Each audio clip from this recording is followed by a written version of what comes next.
Hello दोस्तों, welcome to my YouTube channel. दोस्तों, आज हम जानेंगे पोस्ट ऑफिस से अकाउंट मोबाइल बैंकिंग को कैसे एक्टिवेट करते हैं एंड कैसे लॉगिन करते हैं। दोस्तों, आप post office saving account and बाकी अकाउंट को mobile banking and net banking के थ्रू मैनेज कर सकते हैं।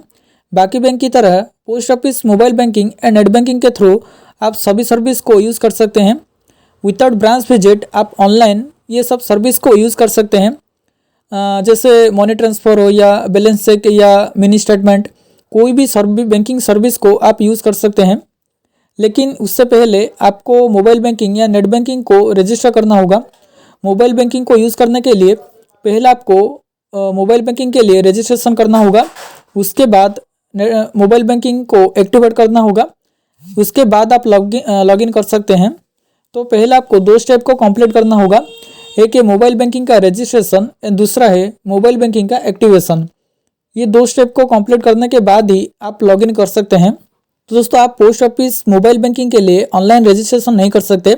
अभी ऑनलाइन रजिस्ट्रेशन का कोई भी फैसिलिटी नहीं है। आपको पोस्ट ऑफिस जाना होगा। पोस्ट ऑफिस जाके ही आपको रजिस्ट्रेशन करना होगा। अभी तक कोई भी ऑनलाइन फैसिलिटी नहीं है, तो आप एक्टिवेट कर सकते हैं। लेकिन एक्टिवेट करने से पहले आपको पोस्ट ऑफिस में जाके रजिस्ट्रेशन करना होगा mobile banking and internet banking के लिए। दोस्तों, रजिस्ट्रेशन के लिए आपको एक फॉर्म को फिलअप करना होगा।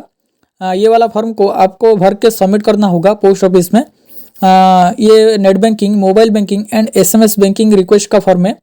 तो ये वाला फॉर्म को भर के आपको देना होगा।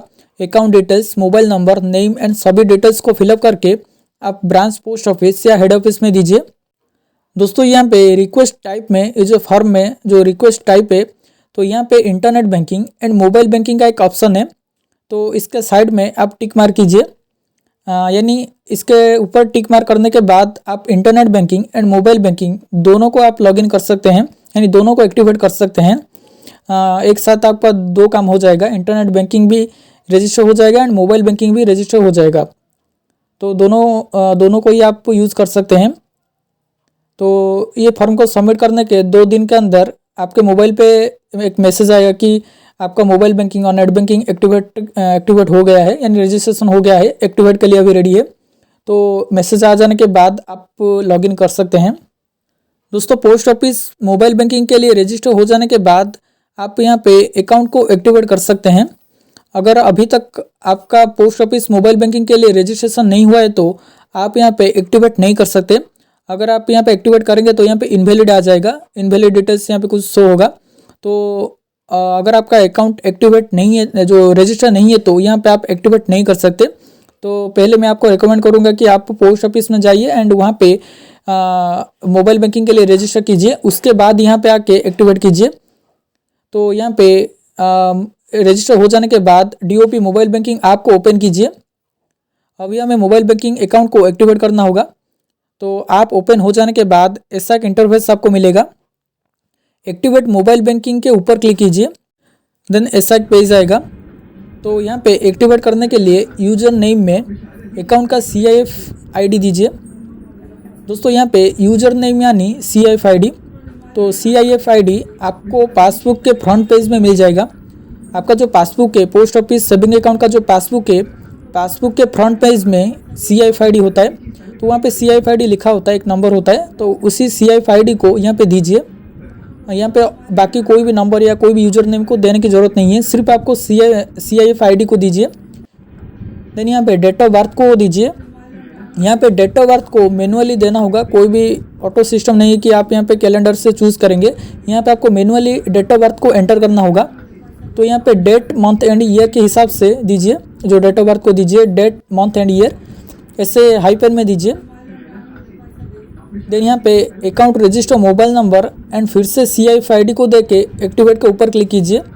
जो mobile number post office saving account के साथ लिंक है, उसी मोबाइल नंबर को दीजिए एंड फिर से यहाँ पे CIF ID को दे के एक्टिवेट के ऊपर क्लिक कीजिए। Then bank register mobile number पर एक OTP आएगा। OTP देने के बाद एक्टिवेट के ऊपर क्लिक कीजिए। दोस्तों, अगर आपने सही इन्फॉर्मेशन दिया है तो यहाँ पे OTP जनरेट हो जाएगा। एंड अगर कोई आपके जो CIF ID या डेट ऑफ बर्थ में कुछ भी एरर है तो यहाँ पे OTP जनरेट नहीं होगा एंड इनवैलिड डिटेल्स शो होगा। तो OTP देने के बाद अभी आपको MPIN को सेट करना होगा। यहाँ पे आप कोई भी एक पिन को दे सकते हैं लॉगिन करने के लिए। 4 डिजिट का कोई भी पिन को आप यहाँ पे दे सकते हैं। तो यहाँ पे एम पिन को दे के सबमिट के ऊपर क्लिक कीजिए। देन आपका मोबाइल बैंकिंग सक्सेसफुली एक्टिवेट हो जाएगा। अब ये हम इजीली लॉगिन कर सकते हैं। तो यहाँ पे नीचे लॉगिन का ऑप्शन है, इस पर क्लिक कीजिए। तो अभी आपको लॉगिन करना होगा। तो यहाँ पे यूज़र नेम में फिर से CIF-ID नंबर को दीजिए एंड एम पिन को दे के गो के ऊपर क्लिक कीजिए। तो यहाँ पे यूज़र नेम यानी CIF-ID, तो जब भी आप लॉगिन करेंगे आपको यहाँ पे CIF-ID को देना होगा, CIF-ID नंबर को देना होगा एंड एम पिन को देना होगा। ये दोनों डिटेल्स को देने के बाद गो के ऊपर क्लिक कीजिए। देन आपका मोबाइल बैंकिंग अकाउंट ओपन हो जाएगा। तो यहाँ पे सभी सर्विस अवेलेबल है। अकाउंट सेक्शन में सभी अकाउंट आ जाएगा, जैसे TD, RD, saving account and PPF account. बाकी जो भी अकाउंट है वहाँ पे ये शो हो जाएगा। देन यहाँ पे मनी ट्रांसफ़र का भी फैसिलिटी है। तो सभी बैंकिंग सर्विस अवेलेबल है। तो आप यहाँ पे कोई भी सर्विस को यूज इजीली कर सकते हैं। दोस्तों इस तरह आप पोस्ट ऑफिस मोबाइल बैंकिंग को एक्टिवेट कर सकते हैं। एंड नेट बैंकिंग को कैसे एक्टिवेट करते हैं इसका वीडियो नीचे डिस्क्रिप्शन पे है, वहाँ पे जाके आप फुल प्रोसेस देख सकते हैं। तो ये वीडियो कैसा लगा अपने कमेंट पे बताइए एंड अच्छा लगे तो लाइक शेयर एंड सब्सक्राइब करना। Thank you for watching.